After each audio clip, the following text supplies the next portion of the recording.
In a few minutes, we're going to share our vision for the future. And with all the scrutiny and public debate, some of you might be wondering why we're doing this right now. The answer is that I believe that we're put on this earth to create. I believe that technology can make our lives better, and I believe that the future won't be built on its own. It will be built by those who are willing to stand up and say, this is the future we want, and I'm going to keep pushing and giving everything I've got to make this happen. Now, I know that some people will say that this isn't a time to focus on the future. And I want to acknowledge that there are important issues to work on in the present. There always will be. So for many people, I'm just not sure there ever will be a good time to focus on the future. But I also know that there are a lot of you who feel the same way that I do. We live for what we're building, and while we make mistakes, we keep learning and building and moving forward. So for all of you who share these values, I dedicate today to you. In my mind, you're the heroes in our society who push the world forward. And as long as I'm running this company, I will do my best to celebrate this spirit and absolutely go for it.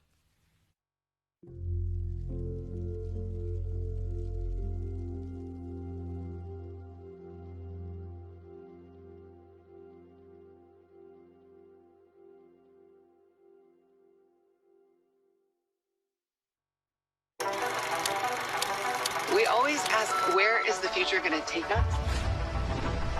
But the real question is, where are we going to take the future? There are no closed doors, no walls.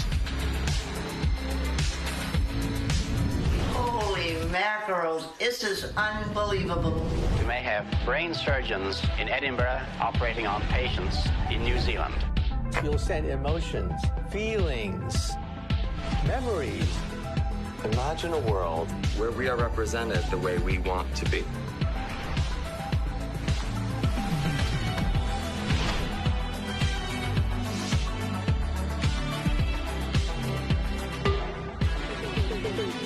You know, in the future, it just feels like long distance won't be so distant. There's a big frontier. Where do you want to go?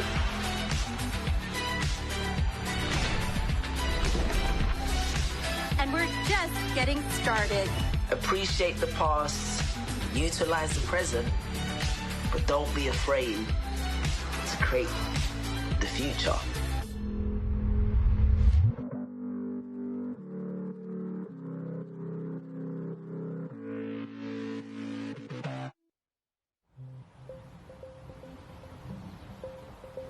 Hey, and welcome to Connect. Today, we're going to talk about the Metaverse. I want to share what we imagine is possible, the experiences you'll have, the creative economy we'll all build, and the technology that needs to be invented, as well as how we're going to all do this together. The basic story of technology in our lifetimes is how it's given us the power to express ourselves and experience the world with ever greater richness. Back when I started Facebook, that mostly meant text that we typed on computers. Then we all got phones with cameras, and the internet became much more visual. And recently, as connections got faster, video has become the main way that we experience content.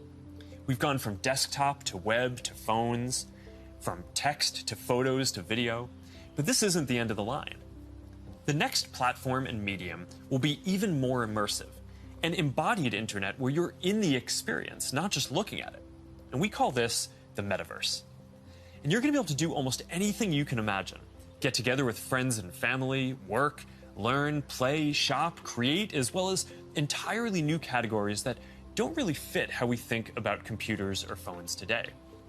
Now, since we're doing this remotely today, I figured let's make this special. So we've put together something that I think is really going to give you a feeling for what this future could be like. We believe the Metaverse will be the successor to the mobile internet. We'll be able to feel present, like we're right there with people, no matter how far apart we actually are. We'll be able to express ourselves in new, joyful, completely immersive ways, and that's going to unlock a lot of amazing new experiences.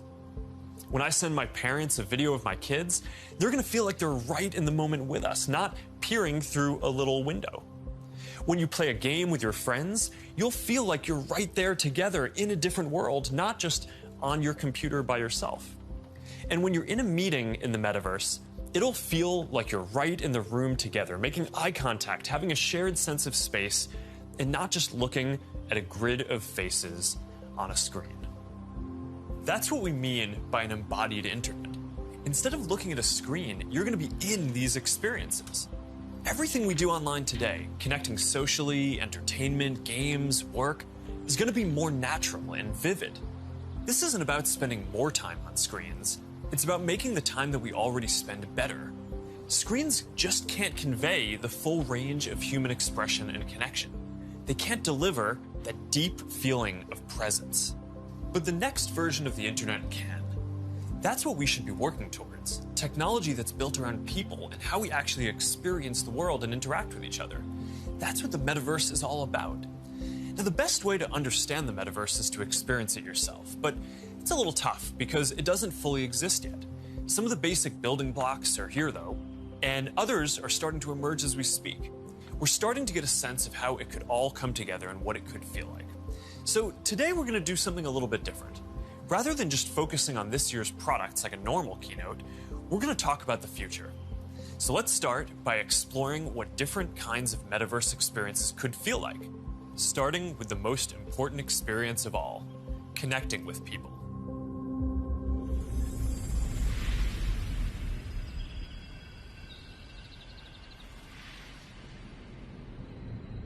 Imagine you put on your glasses or headset and you're instantly in your home space. It has parts of your physical home recreated virtually, it has things that are only possible virtually, and it has an incredibly inspiring view of whatever you find most beautiful. Hey, are you coming? Yeah, just gotta find something to wear.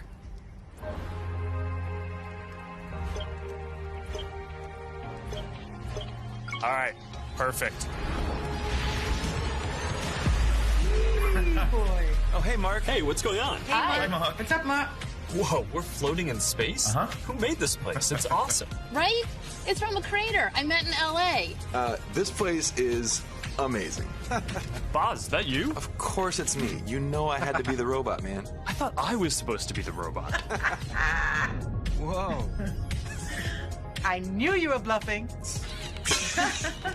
Hey, wait. Where is Naomi? Let's call her. Naomi. Hey, should we deal you in? Hey. Sorry I'm running late, but you've got to see what we're checking out. There's an artist going around Soho hiding AR pieces for people to find. 3D street art? That's cool. Send that link over so we can all look at it. This is stunning. Okay, that is something. That's awesome. Wow. I love the movement. Wait, it's disappearing. This is amazing. Hold on. I'll tip the artist and they'll extend it. Wow. Brilliant. If you guys like it here, I have another room that you're gonna love. Check out this forest room. Huh, let's see it. Koi fish that fly? That's new. This is wild. Hey, one sec, Boz. It's Priscilla. Hey, you have to see this. Beast is going crazy. Oh, I love that guy. We've got to show that to the kids. Can you also send that to my dad? I'll message him. All right, see you at home. This place is great, Boz, but there's something I got to get back to. All right, so that's a glimpse of a few ways that we're going to be able to get together and socialize in the metaverse. It's a ways off, but you can start to see some of the fundamental building blocks take shape. First, the feeling of presence. This is the defining quality of the metaverse. You're going to really feel like you're there with other people. You'll see their facial expressions, you'll see their body language, maybe figure out if they're actually holding a winning hand. All the subtle ways that we communicate that today's technology can't quite deliver. Next, there are avatars, and that's how we're going to represent ourselves in the metaverse. Avatars will be as common as profile pictures today, but instead of a static image, they're going to be living 3D representations of you. Your expressions, your gestures, that are going to make interactions much richer than anything that's possible online today. You'll probably have a photorealistic avatar for work, a stylized one for hanging out, and maybe even a fantasy one for gaming. You're going to have a wardrobe of virtual clothes for different occasions, designed by different creators and from different apps and experiences. Importantly, you should be able to bring your avatar and digital items across different apps and experiences in the metaverse. Beyond avatars, there is your home space. You're going to be able to design it to look the way you want, maybe put up your own pictures and videos and store your digital goods. You're going to be able to invite people over, play games and hang out. You'll also even have a home office where you can work. Your home is your personal space from which you can teleport to anywhere you want. Now, speaking of teleporting, there are going to be all kinds of different spaces that people make. Rooms like the ones that we just saw, but also games and whole worlds that you can teleport in and out of whenever you want. Teleporting around the metaverse is going to be like clicking a link on the internet. It's an open standard. In order to unlock the potential of the metaverse, there needs to be interoperability. And that goes beyond just taking your avatar and digital items across different apps and experiences, which we are already building an API to support. You want to know that when you buy something or create something, that your items will be useful in a lot of contexts and you're not going to be locked into one world or platform. You want to know that you own your items, not a platform.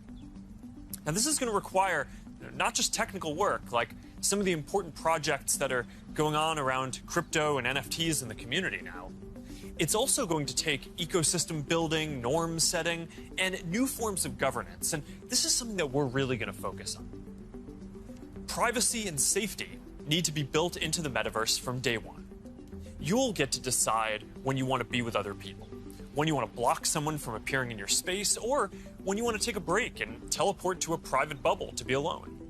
You're going to be able to bring things from the physical world into the metaverse. Almost any type of media that can be represented digitally, photos, videos, art, music, movies, books, games, you name it. And lots of things that are physical today, like screens, will just be able to be holograms in the future. You won't need a physical TV, it'll just be a $1 hologram from some high school kid halfway across the world. And you'll be able to take your items and project them into the physical world as holograms in augmented reality too. You're going to be able to move across these different experiences on all kinds of different devices, sometimes using virtual reality so you're fully immersed, sometimes using augmented reality glasses so you can be present in the physical world as well, and sometimes on a computer or phone so you can quickly jump into the metaverse from existing platforms. There are going to be new ways of interacting with devices that are much more natural. Instead of typing or tapping, you're going to be able to gesture with your hands, say a few words, or even just make things happen by thinking about them. Your devices won't be the focal point of your attention anymore. Instead of getting in the way, they're going to give you a sense of presence in the new experiences that you're having and the people who you're with. Now, these are some of the basic concepts for the metaverse. And while this may sound like science fiction, we're starting to see a lot of these technologies coming together. In the next 5 or 10 years, a lot of this is going to be mainstream. And a lot of us will be creating and inhabiting worlds that are just as detailed and convincing as this one on a daily basis. So even though it's still a long way off, we're starting to work on some of these foundational concepts today. Horizon is the social platform that we're building for people to create and interact in the metaverse. One part of this is Horizon Home, which is our early vision for a home space in the metaverse. Horizon Home is the first thing that you'll see when you put on your Quest headset. Today, there are already a bunch of options to choose from, and in the future, anyone will be able to create one. We've just called it Home until now because it's been missing something very important: people. Soon, we're going to be introducing a social version of Home, where you can invite your friends to join you as avatars. You'll be able to hang out, watch videos together, and jump into apps together. Then, there is Horizon Worlds, which is where you can build worlds and jump into them with people. Horizon is designed to make it possible for everyone to create, and we're already seeing people build some really interesting experiences, from creating new games together to throwing surprise parties in VR that family and friends around the world can join. We started rolling out Horizon Worlds in beta last year, and we're adding more people and more worlds every day. And we also just launched Horizon Workrooms earlier this year for collaboration. Beyond Horizon, we're also making it easier to communicate with your friends across different layers of reality. This year, we're bringing messenger calls to virtual reality. You're going to be able to invite your friends to a messenger call, and soon you'll be able to explore somewhere together or join a game. Now, these are the kinds of tools that need to get built so that you can jump into the metaverse with your friends from anywhere. And they're going to unlock some pretty amazing experiences. Now, let's move on from some of these basic concepts and people just connecting to a completely different set of experiences around entertainment and gaming.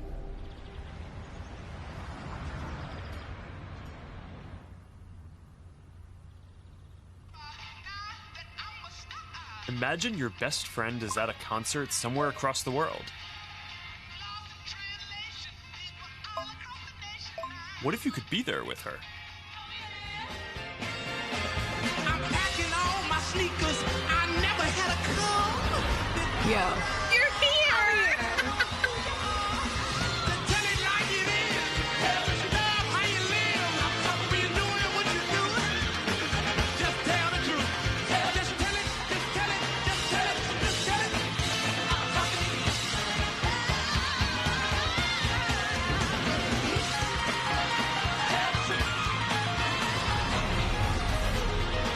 After party passes? Yes!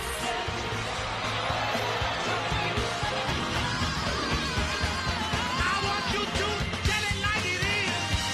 Love how you live. When you're doing what you do. Just tell the truth.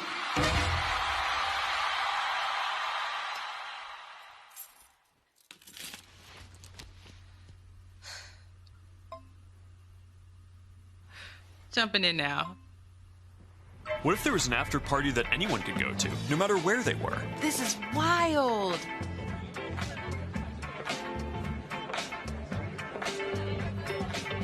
Hey, check this out. Charity auction happening. Oh, there's swag. And when you go to the after party, you could connect with other fans, hear new versions of your favorite songs, and check out the merch that just dropped. Ooh, I like that one. Well, now you've got to get it.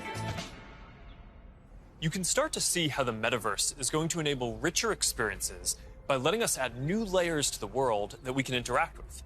Creators and artists are going to be able to connect with their audiences in new ways and really bring them into these shared experiences. Now, there's a lot that needs to get built to create experiences like this, but we're working on some of these pieces right now with Spark AR. First, we're building tools that creators can use to place digital objects into the physical world and let people interact with them. And rather than just simple visual effects, new creator capabilities will support 3D objects that can respond and react realistically, including a realistic sense of depth and occlusion.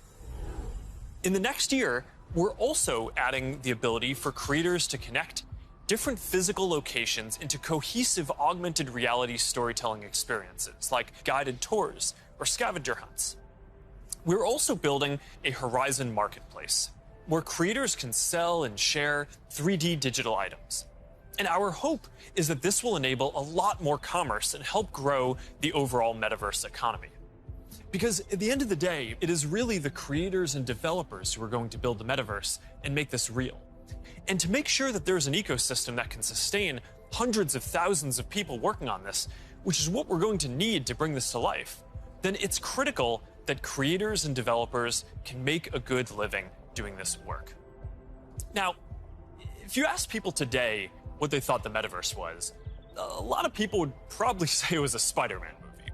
But the people who actually follow the space would say it's about gaming. And that's because gaming provides many of the most immersive experiences, and it is the biggest entertainment industry by far. Gaming in the metaverse is going to span from immersive experiences in fantasy worlds to bringing simple games into our everyday lives through holograms. Maybe you'll play old games in new ways. So, Barcelona, huh? Well, it's not New York, but I like it. New York misses you. What's that? I said, let me put my game face on so I can beat you. Okay. Check. I gotta try another game face next time. Maybe you'll go head-to-head with players from around the world. It's like a shop. Some call it skill. Keep talking. Or maybe you'll do things that aren't even possible in gaming today.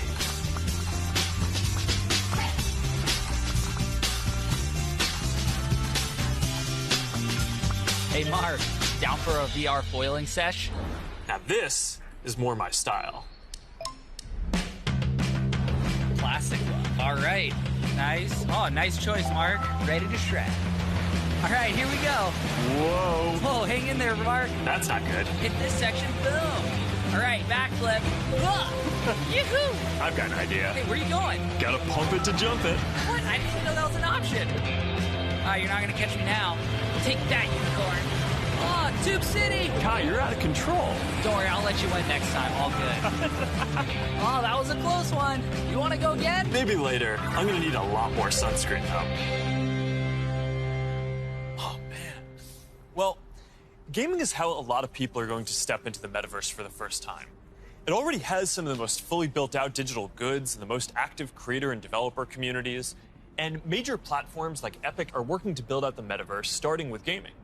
For our part, we're heavily investing in building a healthy VR and AR ecosystem, so the game studios can keep building and gaming creators can keep creating. Now, Deb from our studios team is joining me. Deb, do you want to take us through some of the exciting games in the pipeline for Quest? Absolutely.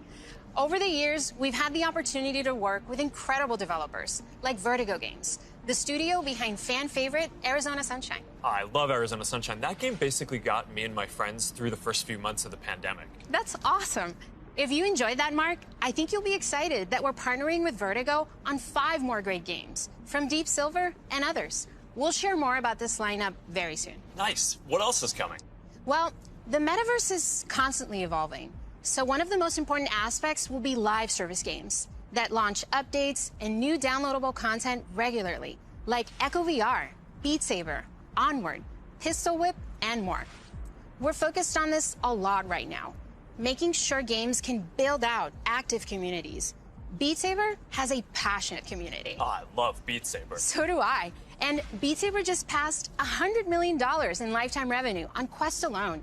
It's a great example of a game that keeps releasing fresh content. They've actually been working on evolving the way that you interact with the tracks and feel the music. Also, the team has been working on something really cool. Check this out.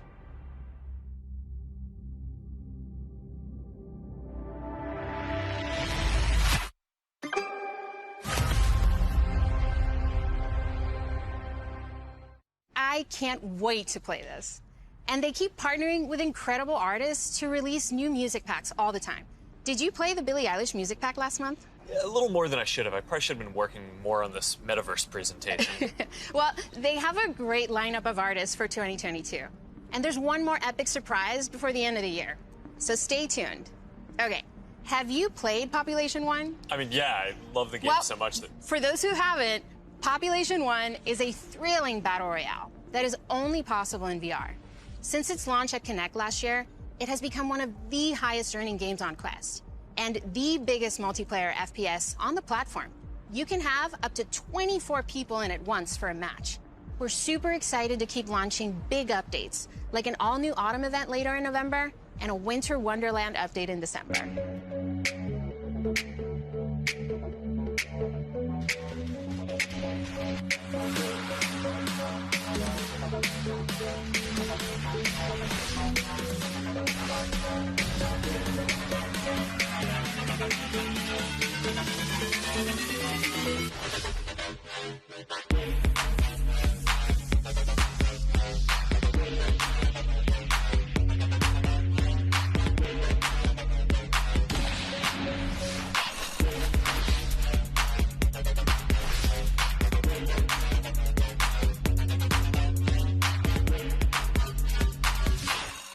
Okay, here's something I know our community has been waiting for. Lay it on us. All right, this is a title from the Warp Frog team. This is the team that set the standard for VR combat physics when it launched on Rift in 2019. That's right, Blade and Sorcery Nomad, the built for VR medieval fantasy sandbox that pairs magic with melee, is launching on Quest later this year.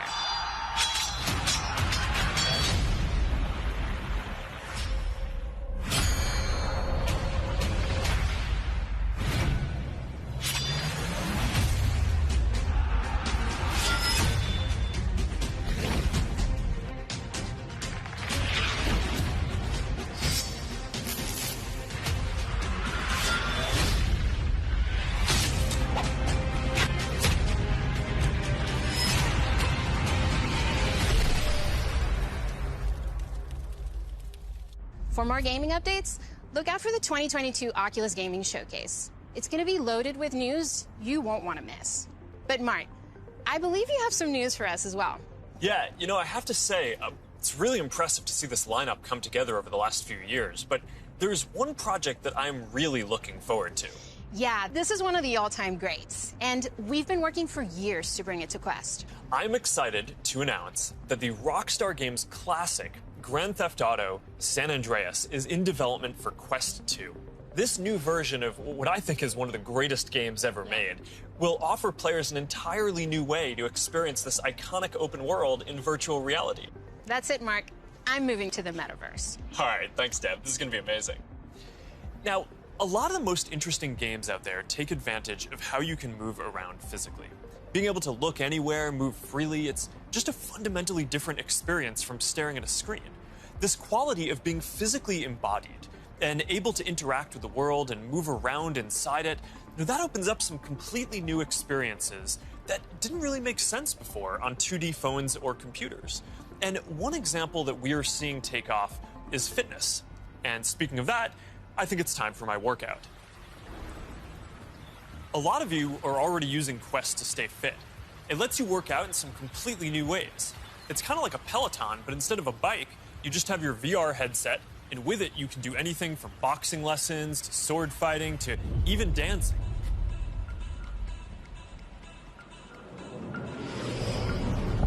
You'll be able to work out in new worlds, even against an AI.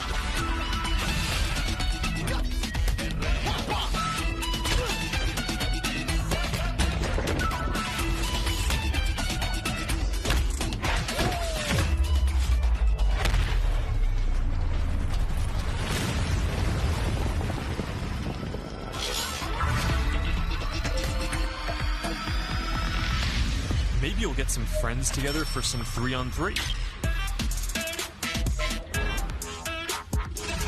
Maybe play pickup with people on the other side of the world.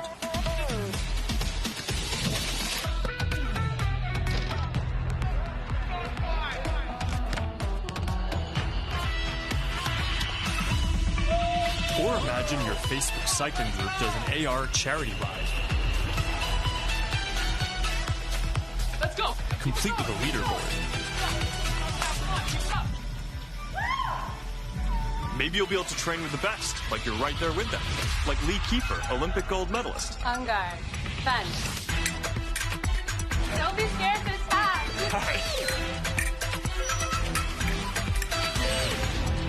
You seem like a natural. Whoa. All right, that's a little too realistic. See you later, Lee. That was fun. Good job, Mark. And that's what fitness will be like in the metaverse. Now, I think we're going to see a lot more unique experiences emerging around fitness that take advantage of the full immersion in interactive training. Speaking of which, Supernatural just added boxing to its lineup, FitXR has new fitness studios coming next year, and Player 22 by Rezel, which is currently used by pro athletes, is adding guided and hand-tracked bodyweight exercises soon. We're making a fitness accessories pack that makes Quest 2 more comfortable with controller grips for when things get a bit intense and a facial interface that you can wipe the sweat off of, making your sessions more comfortable.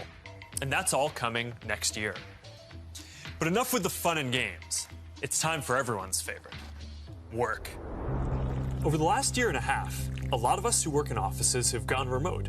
And while I miss seeing the people I work with, I think remote work is here to stay for a lot of people. So we're going to need better tools to work together. Let's take a look at what working in the metaverse will be like. Imagine if you could be at the office without the commute. You would still have that sense of presence, shared physical space, those chance interactions that make your day all accessible from anywhere. Now imagine that you have your perfect work setup and you can actually do more than you could in your regular work setup.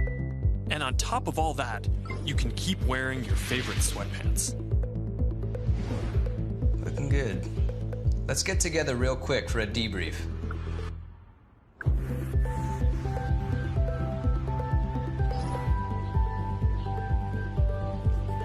I'm free now. Let's jump in. Hi. Hey. So what do we think?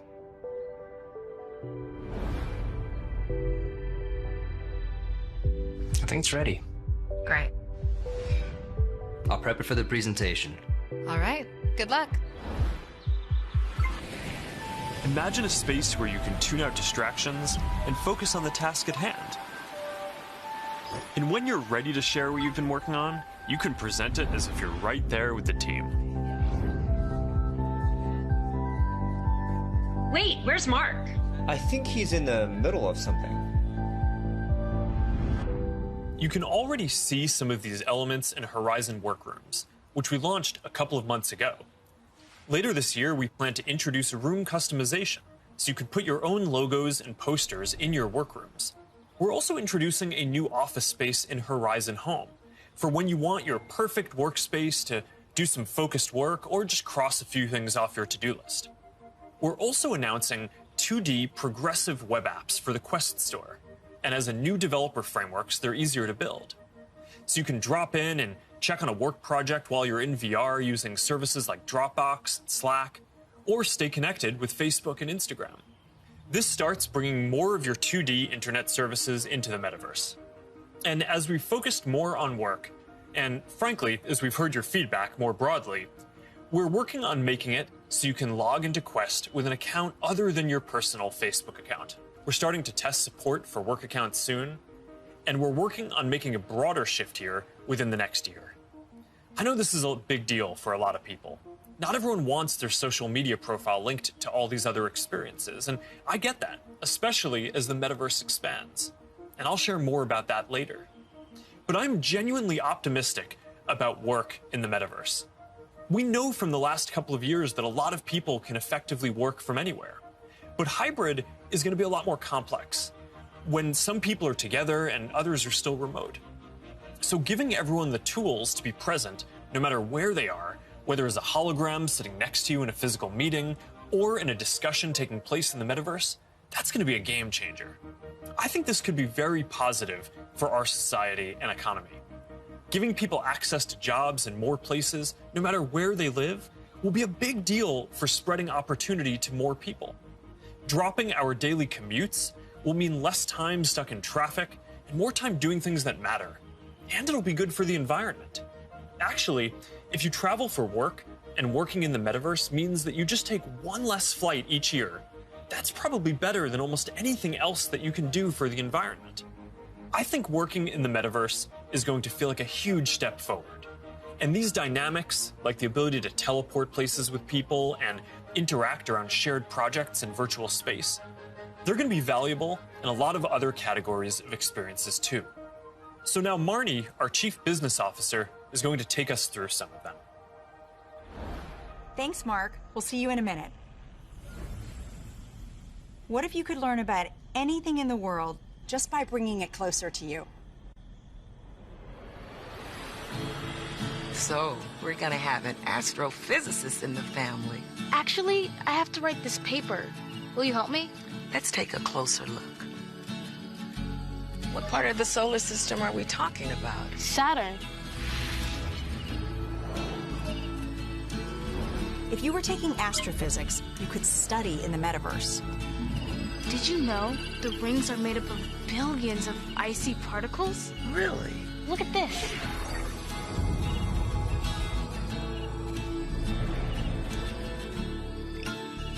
You ready to do that paper now, right? Yeah.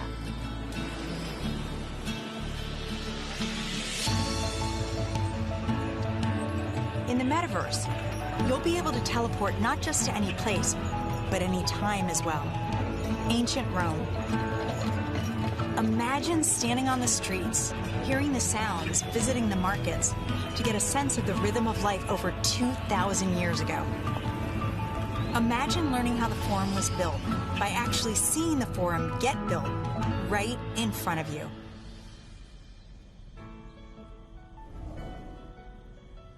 Hi, everyone. I'm Marnie Levine. In the metaverse, learning won't feel anything like the way we've learned before. With a headset or glasses, you'll be able to pull up schematics if you're studying, or maybe even the service manual for a vehicle you're learning to repair. Let's say you're a med student or a doctor. With apps like OSO VR, you can learn new techniques in surgery firsthand, practicing until you get it right. Or if you're studying earth science, You could swim through the Great Barrier Reef, get up close to Earth's mightiest insects with your instructor, David Attenborough, whose VR documentary is playing now in Oculus TV. This is a world of intrigue, a world of wonder, a secret world hidden to the human eye. Explore the extraordinary world of Micro Monsters 3D with me, David Attenborough. This is just one of the ways we're going to learn in the future. But in order to get there, we're going to need to help build the skill sets of the people who build these experiences. So we're setting aside $150 million to train the next generation of creators to build immersive learning content and increase access to devices. And to help more creators make a living building AR effects using Spark AR, we're going to establish a professional curriculum and certification process, make it easier to monetize, and put our Spark AR curriculum on Coursera and edX. Thanks, Marnie.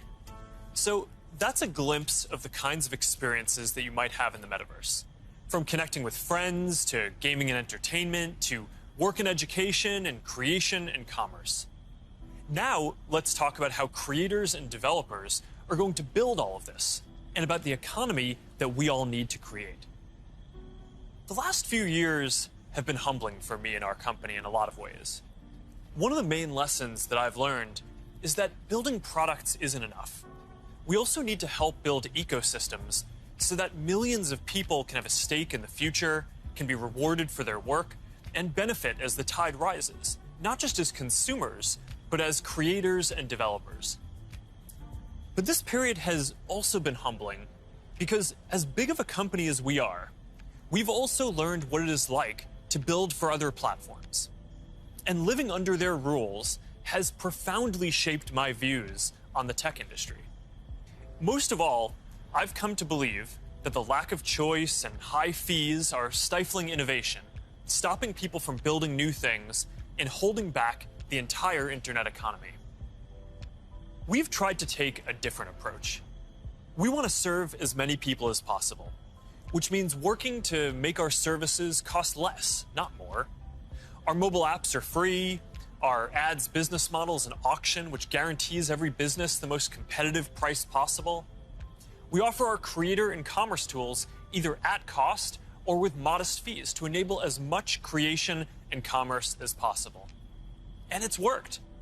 Billions of people love our products. We have hundreds of millions of businesses on our platform, and we have a rapidly growing ecosystem and a thriving business. That's the approach that we want to take to help build the metaverse too. We plan to continue to either subsidize our devices or sell them at cost to make them available to more people. We'll continue supporting sideloading and linking to PCs so consumers and developers have choice rather than forcing them to use the Quest store to find apps or reach customers. And we'll aim to offer developer and creator services with low fees in as many cases as possible so we can maximize the overall creator economy, while recognizing that to keep investing in this future, we'll need to keep some fees higher for some period to make sure that we don't lose too much money on this program overall. After all, while a growing number of developers are already profitable, we expect to invest many billions of dollars for years to come before the metaverse reaches scale. Our hope, though, is that if we all work at it, then within the next decade, the metaverse will reach 1 billion people, host hundreds of billions of dollars of digital commerce, and support jobs for millions of creators and developers. We'll try to lay out how some of this commerce model will work, but I also want to be upfront about the fact that there's a ton that we just don't know yet. What I can tell you, though, is that we are fully committed to this. It is the next chapter of our work, and we believe for the internet overall. And our strategy and track record show that we will do everything we believe is sustainable to grow the community, the creator economy, and the developer ecosystem. And to tell us more about all of that, here's Vishal, our head of Metaverse products. Thanks, Mark. As you said, our approach is to serve as many people, creators, and businesses as we can by keeping fees as low as possible and offering choice. As a company, we have been investing in commerce and creators for many years. But let me take a moment and explain how this will all come to life in the metaverse. For people, the metaverse will offer more choice than we've ever seen before. And most importantly, there will be a real sense of continuity where the things you buy are always available to you. Today, much of what you buy on the internet is inside a single app, website, or game. You might buy a custom skin for your gaming avatar, but you can't take it with you when you move to a new space. In the physical world, that would be the equivalent of buying your favorite sports team's jersey and never be able to wear it outside the stadium. In the future, you will be able to buy digital clothes for your avatar and then wear them into the metaverse more broadly. For creators, our goal is to provide a way for as many creators as possible to build a business in the metaverse. One thing we've learned from today's digital platforms is that we can't artificially limit innovation. We need to enable as many different types of creators as possible to unlock the best ideas. There will be many different kinds of creators in the metaverse. Creators who make digital objects, creators who offer services and experiences, and those who build entire worlds like game creators do today. We also want creators to have the biggest possible audiences. If a creator designs a signature effect to surround avatars, their fans should be able to buy it and then visit different spaces to show it off to their friends. Frankly, if a creator builds any experience, all of their fans should be able to enjoy it. Businesses will be creators too, building out digital spaces or even digital worlds. They'll sell both physical and digital goods, as well as experiences and services. And they'll be able to use ads to ensure the right customers find what they've created. Speaking of buying things, we're also exploring new types of ownership models and entitlements to ensure people feel confident that they actually own something. This will make it easier for people to sell limited edition digital objects like NFTs, display them in their digital spaces, and even resell them to the next person securely. In short, the metaverse will remove many of the physical constraints we see on commerce today and make entirely new businesses possible. While this is very exciting, the metaverse is all about co-creating. We're building this together with creators, developers, and entrepreneurs. So today, I've asked Jackie Aina to join me to start a conversation about what might be possible. Jackie is a beauty creator who launched her own lifestyle brand on Instagram called Forever Mood, where she sells candles with scents like cuffing season and partners with major brands on makeup drops. So let's meet Jackie in her space. Here we are in this digital space, totally inspired by you and all the things that you love. Jackie, I've been such a big fan of yours for such a long time. Tell me a bit about how you got started in social media. So, rewind back to 2009. As it pertains to like beauty, I would go to like a makeup counter or go makeup shopping, and I always felt rejected, always felt othered. So I got so frustrated that eventually I was like, you know what? Not only am I gonna like not listen to them, but I'm gonna show other people how I'm making it work with my skin tone too. How did you go from creating content, creating videos, to a product? You just, have a brand called Forever Mood. It's huge on Instagram shopping. So Forever Mood was not only a bit of a love letter to me and my relationship with my mom. That's how we bond, was through fragrance ever since childhood. But it's been doing amazing, and we've actually been getting a lot of support. Jackie, this space is pretty magical, and I know it kind of reflects the stuff you love. Like, tell me a bit about what you love and why this represents you. Okay. So first thing, color is everything. I love pastels. You can see it in the brand. You can see it like a lot of times in what I wear. With the metaverse, when we're curating collections or even just brainstorming, this would be a great way to like gather us all together and literally kind of create atmospheres and environments and moods to just kind of enhance creativity. And then if I can invite people, it would be like inviting them in my home. You know what I mean? It'd be like bringing them into a piece of me. So I would want them to feel some of the things that I feel when I step into my house or when I light my candles. Interacting with people in comments and having a conversation is a way to kind of get your fan excited about interacting with you, but also you feel like you get a connection to your community. Yeah. And so this idea of reaching kind of into the comment section and pulling a fan in and having a conversation is pretty powerful. And it humanizes that person on the other end, of that comment. I think there's a really interesting opportunity to think about how we build community and how we engage with our fans in a really deep way as opposed to just through a comment box.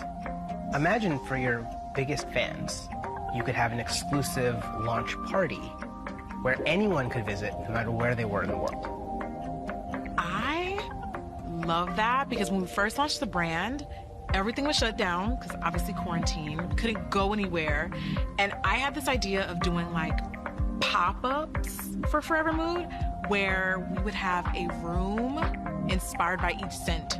And now, anyone from anywhere in the world could come and feel what you just described. Have that feeling, have that sense, really get into that mood. Also, you have your greatest fans, the people that care a lot about you, the ability to reach new customers, use advertising to keep growing your business. And you could also drop an exclusive product in the metaverse where only available to your most ardent fans who paid special access to get to that product. That's dope. Commerce is going to be a big part of the metaverse.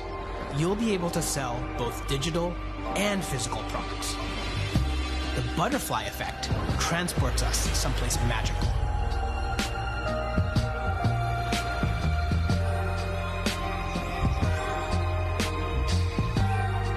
So beautiful. So Jackie, as we walk through this amazing world, what does the metaverse mean to you? I just feel like this is like endless possibilities with my imagination. I can't even begin to imagine how meaningful the metaverse will be thanks to creators like you.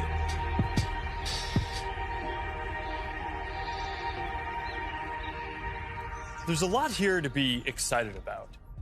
Just like the internet today, more people are going to have the freedom to find a business model that works for them, whether that's custom work, tipping, subscriptions, ads, or other monetization tools that may only make sense in the metaverse. Now think about how many people make a living on the internet today, and how many of those jobs just didn't even exist a few years ago. I expect that the metaverse is going to open up lots of opportunities for people in the exact same way. Now, we have confidence in this general direction, and we're investing significantly in building for this future, but the reality is that no one knows exactly which models are going to work and make this sustainable. So we're going to approach this with humility and openness, and we're going to work with anyone whose efforts will help bring the metaverse to life. So now Boz is going to join us to talk about what people are already building for the metaverse and what kinds of tools we can create to help out. Hey Boz, I'm still kind of jealous of your robot avatar. Yeah, man, you gotta have the robot when you're working your dance moves, right? I mean, of course. Look, Mark, we've been working on Facebook Reality Labs for a long time, but we always kept the same vision, which is that we want to build tools that help people feel connected anytime, anywhere. And that vision is what drives us today, to help people get together in virtual spaces. We've come a long way since the early days of VR, thanks to the developers and the creators who see the potential to entertain and to educate. But of course, we still have a lot farther to go. So to keep the pace of innovation moving faster and empower more use cases, we do have a few exciting announcements. Today, we're introducing the Presence platform, which is a broad range of machine perception and AI capabilities that empower developers to build mixed reality experiences on Quest 2. You want to tell us more about the Presence platform? Yeah, we've said before that realistic presence is the key to feeling connected in the metaverse. And the Presence platform's capabilities are what's going to deliver on that promise. Things like environmental understanding, content placement and persistence, voice interaction, standardized hand interactions. In fact, let's start with hands. I mean, the human hand is an engineering marvel, and bringing hands into VR was no easy feat. It required a lot of collaboration against product, design, research, but we continue to improve that product, finding new ways to navigate with gestures and interact with VR. So today, we're introducing the Interaction SDK, a library of modular components that will make it easy to add hand interactions to your apps.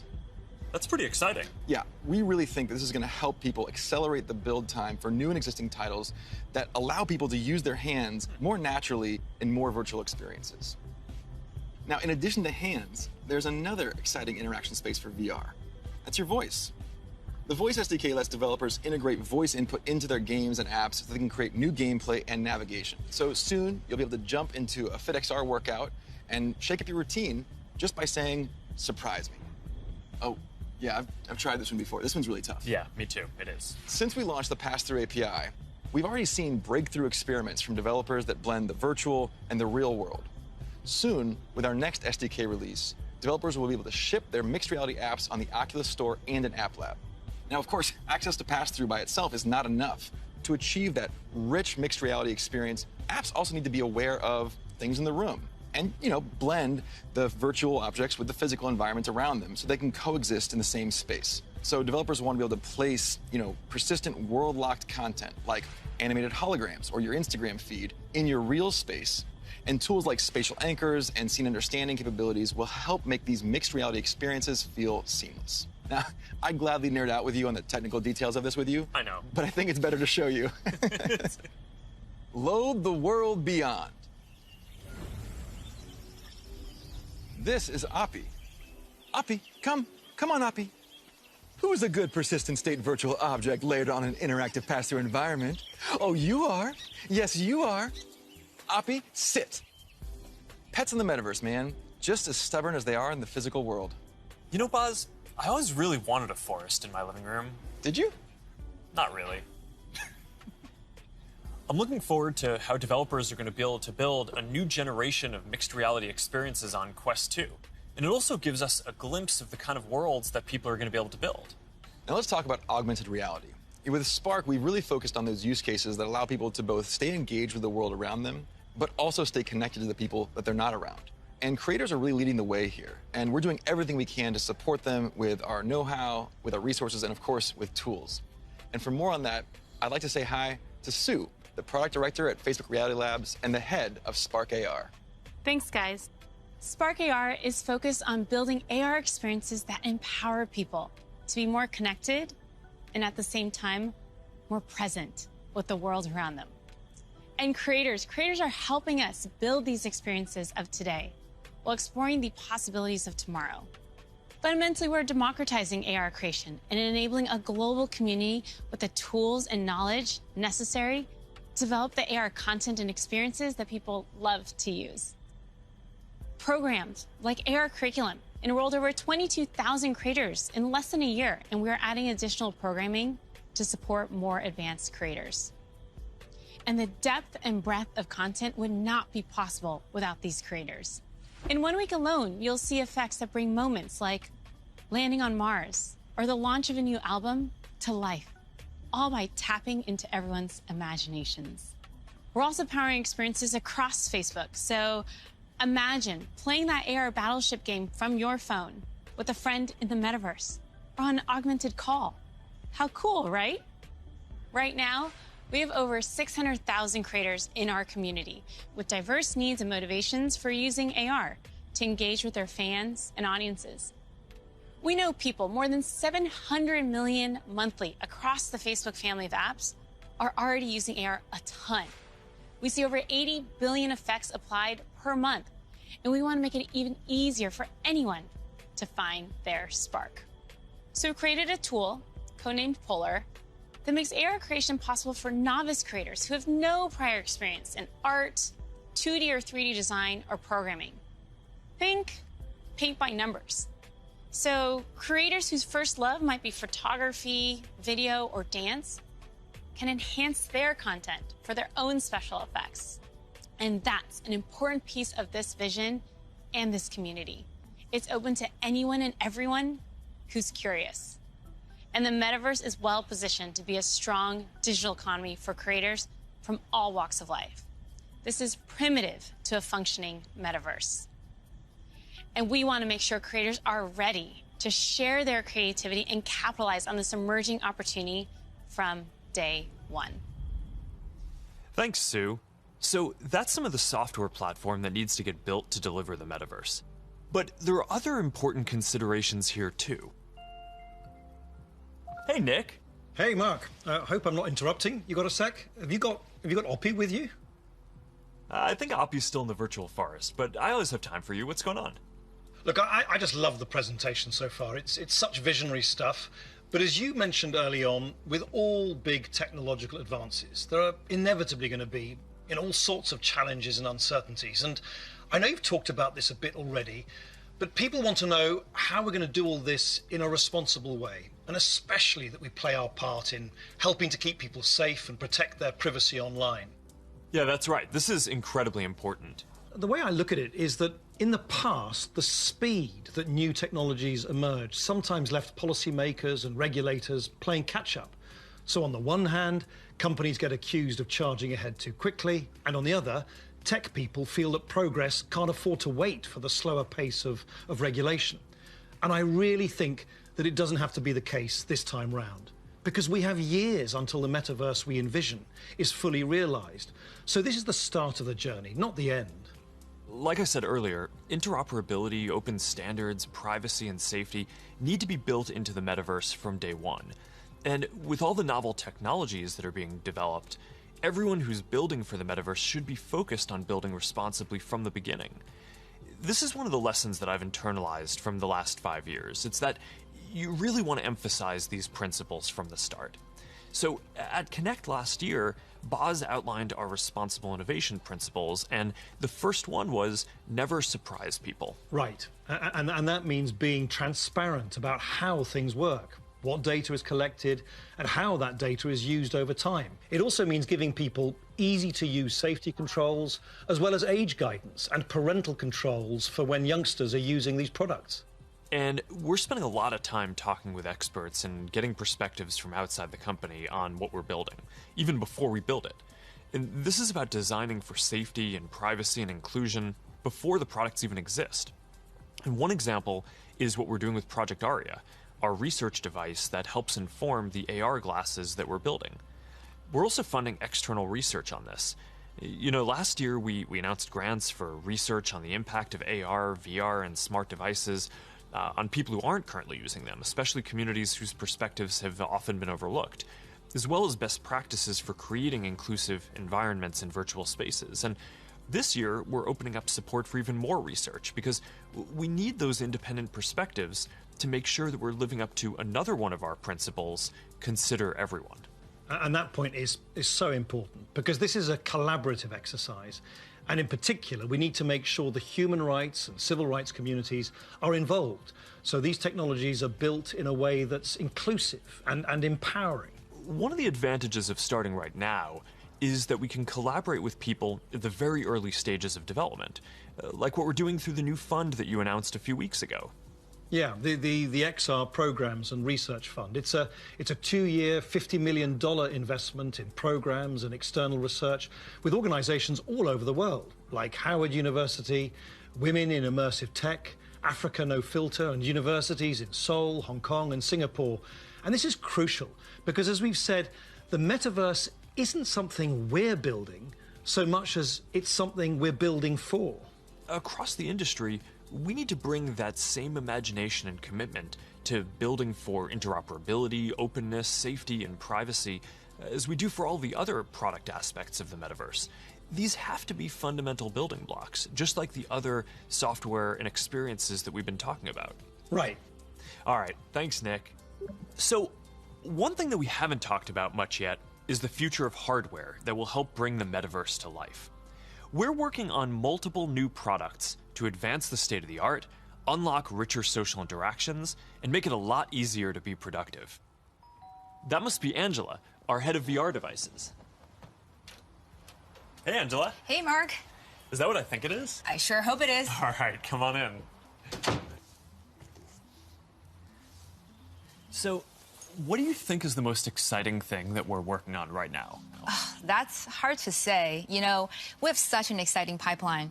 But next year, we are releasing a new product that will push the boundaries of VR even further. We've codenamed it Project Cambria. So, this isn't the next Quest. It's going to be compatible with Quest, but Cambria will be a completely new, advanced, and high-end product, and it'll be at the higher end of the price spectrum, too. Our plan here is to keep building out this product line to release our most advanced technology before we can hit the price points that we target with Quest. All right, so let's talk about some of the new advances here. Yeah, sure. There's a ton of new tech going into Cambria. For example, your avatar will be able to make natural eye contact and reflect your facial expressions in real time. This way, people you're interacting with will have a real sense of how you're actually feeling. It does mean building more sensors into a form factor that's comfortable to wear for a while. And because we want VR to be for everyone, we also have to make sure avatars represent a diverse set of human facial features and skin tones, as well as paying attention to things like glasses and beards that might get in the way of some of the sensors. So that's going to be a big step forward for social presence, and I'm really glad that we're focused on making it inclusive from the start. Now, what about unlocking more mixed reality experiences? I mean, imagine working at your virtual desk with multiple screens while seeing your real desk so clearly that you can pick up a pen and write notes without taking your headset off. Or, you're doing a workout with a virtual instructor in your living room. It's going to be so cool. We're already seeing the potentials of these kinds of experiences today as people are building for our pass-through API. But with Cambria, we'll be taking this to the next level with high-resolution, colored, mixed reality pass-through. We essentially combine an array of sensors with reconstruction algorithms to represent your physical world in the headset with a sense of depth and perspective. Now, we're still a ways away from exactly matching what our eyes see in the physical world, but we're pretty encouraged by how far we've been able to advance the pass-through experience so far. Definitely, but we also need to push the visuals to the next level. So let's talk about the progress that we're making on optics. Yeah, we're pushing the limits of display technology and form factor with something called pancake optics. They essentially work by folding light several times over to achieve a slimmer profile than current lenses. Now, with several optical layers, we'll need to precisely control every aspect of design and fabrication to achieve that high-quality, artifact-free display and really just deliver the best optics ever in one of our headsets. That's pretty awesome. But let's make sure that we leave some of the good stuff for next year's release, too. All right, now, I'm excited to keep building out this new product line over future generations so we can keep getting our most advanced technology into people's hands even before we can get it into our Quest product line. That's our goal. We're starting to work with developers to build experiences for Cambria as we speak, and we're looking forward to sharing so much more with y'all next year. Sounds good. Now, beyond virtual reality, we are also focused on the hardware to make true augmented reality possible. In a lot of ways, augmented reality is even harder, not just because we need to invent a completely new optical stack that's not based on screens, but because we basically need to fit a supercomputer into a pair of normal-looking glasses. So we're approaching this problem from two directions. First, how much technology can we pack into a pair of normal, great-looking glasses today? And second, how do we take the long-term tech stack to do everything and keep miniaturizing and improving it until it fits into a pair of normal, good-looking glasses? On the first path, last month we launched Ray-Ban Stories, our first smart glasses in partnership with EssilorLuxottica. They're not full AR glasses yet, but they let you take pictures and videos, listen to music, and take phone calls while you're out looking at the world instead of down at your phone. And we built leading privacy features into the glasses, like the LED light whenever you're recording, which phones don't even have. And we delivered this in the iconic Ray-Ban style for just $299. These are all steps along the path to an embodied internet. But the ultimate goal here is true augmented reality glasses. And we've been working on that too. And today, I want to show you an experience that we've been working on for Project Nazare, which is the code name for our first full augmented reality glasses. Here, you'll see you're chatting with friends on WhatsApp and planning a game night. You can select a game, and then, as you walk over to your kitchen, you can easily just put your game onto the table and you're off. And that's the kind of experience that augmented reality will unlock. There's a lot of technical work to get this form factor and experience right. We have to fit hologram displays, projectors, batteries, radios, custom silicon chips, cameras, speakers, sensors to map the world around you, and more into glasses that are about 5 millimeters thick. So we still have a ways to go with Nazare, but we are making good progress. I'm excited about our future roadmap, but even that's still early in a journey that's going to go on for decades. Immersive all-day experiences will require a lot of novel technologies. And for the last 7 years, our research team has been working on a broad array of technologies that are necessary for these next-generation platforms. Michael Abrash leads this team, and he's going to join me to talk about some of the future technology that we're developing. Hey, Michael, do you want to take everyone through our roadmap? Sure. That covers a lot of ground, though. It's going to take about a dozen major technological breakthroughs to get to the next-generation metaverse, and we're working on all of them. Displays, audio, input, haptics, hand tracking, eye tracking, mixed reality sensors, graphics, computer vision, avatars, perceptual science, AI, and more. Yeah, you're right. That's a lot. We probably only have time for a couple right now. You want to pick a few? Well, I think the metaverse is really going to be first and foremost about connecting people. So I'd say let's start with avatars. Yeah, I agree. The goal here is to have both realistic and stylized avatars that create a deep feeling that we're present with people. Exactly. And we've shown codec avatars before. Well, what can your face do? Can you show us? Well, I've always hoped you would ask me that question. And it's a remarkable experience to see codec avatars in VR. And photorealistic avatars will be a huge breakthrough. But they're only part of the picture. Yeah, because you're not always going to want to look exactly like yourself. That's why people shave their beards, dress up, style their hair, put on makeup, or get tattoos. And of course, you'll be able to do all of that and more in the metaverse. So this next video shows how we're making progress on part of that with hair and skin rendering and relighting for 3D avatars. She's going for a medical field. I think she was interested into... Now, I want to point out this technology is still very definitely research, but it shows the really high level of fidelity that avatars are ultimately going to need to reach. Notice that you can see the individual pores on his skin. Now, clothing is another important way to express yourself. And whether you want to simulate your actual garments, say you're making a quick call with your grandmother, or maybe you just want to be wearing a stylish blue Oxford shirt like me, you're going to need the ability to simulate clothing. So here's an early look at hand-cloth interaction. And you can see how the movement of the cloth when the hand touches and stretches it is really remarkably accurate. Now, to use your avatar to teleport to a meeting or sit down for a chat in the metaverse, you'll also need realistic virtual spaces to be with people in. So let's look at that. Contrary to how this looks, this is actually not a video of the physical world. It's a 3D reconstruction of a mock apartment, which I guess just became clear when that bowl took off by itself. Exactly. So what you can see here is that a researcher is moving around various objects on the right, and then on the left you can see the high-fidelity real-time rendering of the space in the moving objects on the left without the researcher. So what's critical here is that this is all happening in real time. That's what's novel here, and that's what differentiates it from CGI. So what we've seen so far is pretty awesome, but we all know what we want. We want the whole package, a full-body avatar in a virtual environment, so you're just there. Last year, we showed our very first full-body codec avatar at Connect. Here to tell you more about our progress since then is Yasser Sheikh. Hi there. My name is Yasser, and I direct the Facebook Reality Research Lab in Pittsburgh. Well, that's not completely true. What you're seeing is actually a rendering of my pre-recorded codec avatar. Over the past couple of years, we've made quite a bit of progress with codec avatars. My avatar can now look left, look right, look up, look down, make facial expressions. Here, you can see Elaine is in VR on the right.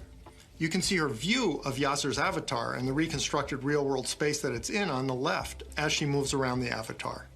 What you see on the left is an entirely virtual reconstruction.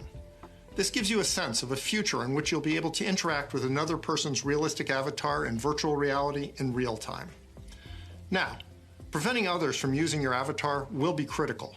That's why, even though this is early stage research, we're already thinking about how we could secure your avatar, whether by tying it to an authenticated account or by verifying identity in some other way. All right, so we've talked about what we're going to be able to see, but of course we also want to be able to actually do things in the metaverse. And while seeing your hands in VR and manipulating virtual objects is a big step forward towards that, then we're going to need an even easier and more intuitive way to interact with virtual content when you're on the go wearing AR glasses.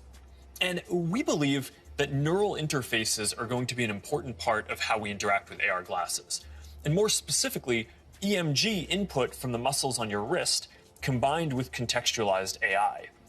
It turns out that we all have unused neuromotor pathways, and with simple and perhaps even imperceptible gestures, sensors will one day be able to translate those neuromotor signals into digital commands that enable you to control your devices.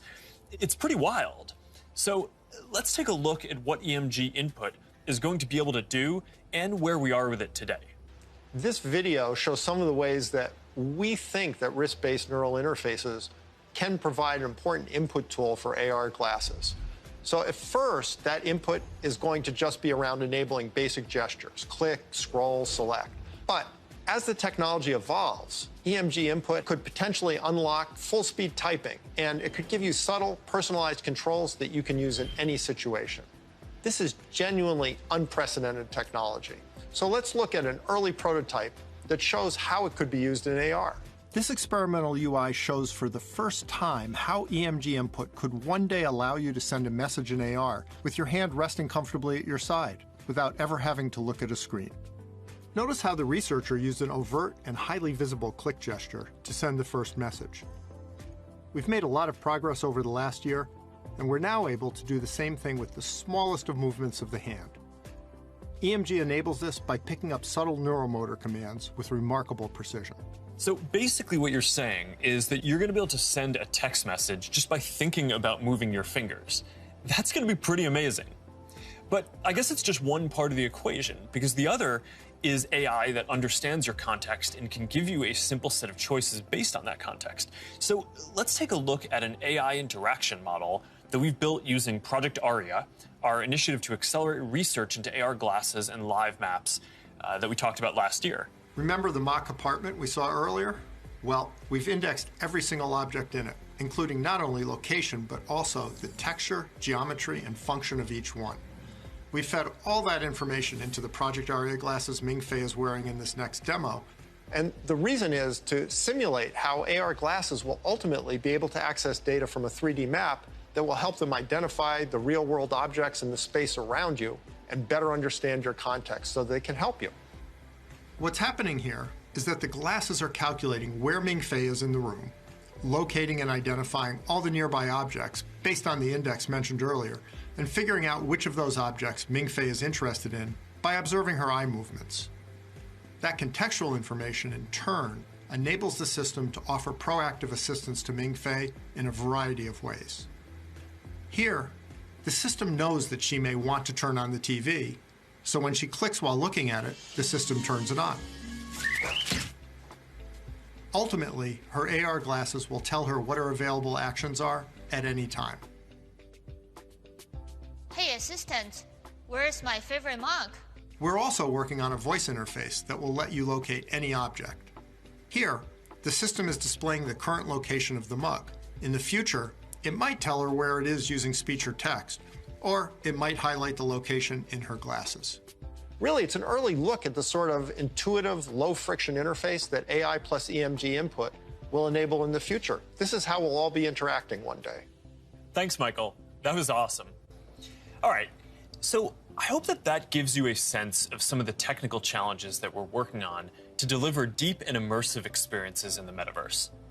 A lot of what we've shown today isn't going to be available in the next year or two. Some of this is still a long way off. But this is some of the most exciting stuff that I've ever gotten to work on, and I'm just incredibly energized to be on this journey with all of you. And there's one more thing that I want to tell you about today. I believe the metaverse is the next chapter for the internet, and it's the next chapter for our company too.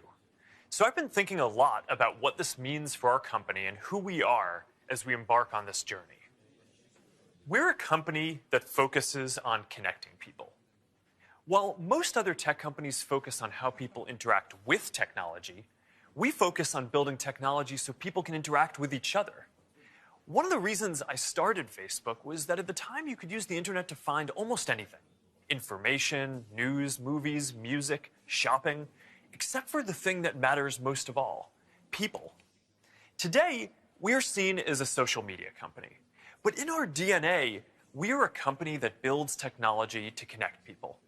And the metaverse is the next frontier, just like social networking was when we got started. Facebook was born in a specific time and place, a college campus, the web. It was what we could build at the time to put people back into our experience of technology. But connecting people was always much bigger. From way earlier on, I remember sitting in middle school classes, sketching in my notebooks, ideas that I wanted to code when I got home. And even though I didn't have the skill or technology to build it yet, it was always clear that the dream was to feel present with the people we care about. Isn't that the ultimate promise of technology? To be together with anyone, to be able to teleport anywhere, and to create and experience anything. Yet here we are in 2021, and our devices are still designed around apps, not people. The experiences we're allowed to build and use are more tightly controlled than ever.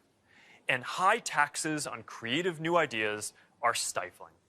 This is not the way that we are meant to use technology.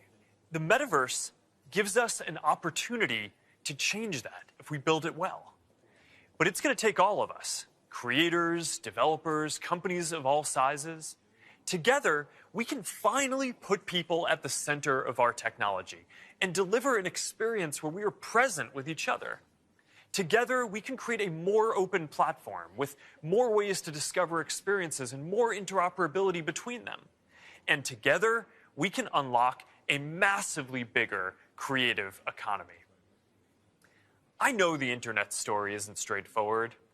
Every chapter means new voices and new ideas, and yes, there will be challenges and risks and disruption of established interests. But there will also be opportunities and benefits that we can't even imagine yet.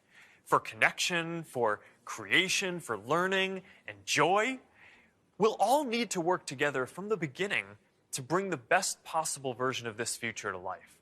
A future where, with just a pair of glasses, you will be able to step beyond the physical world and into the kinds of experiences that we have talked about today. I've been thinking a lot about our identity as we begin this next chapter.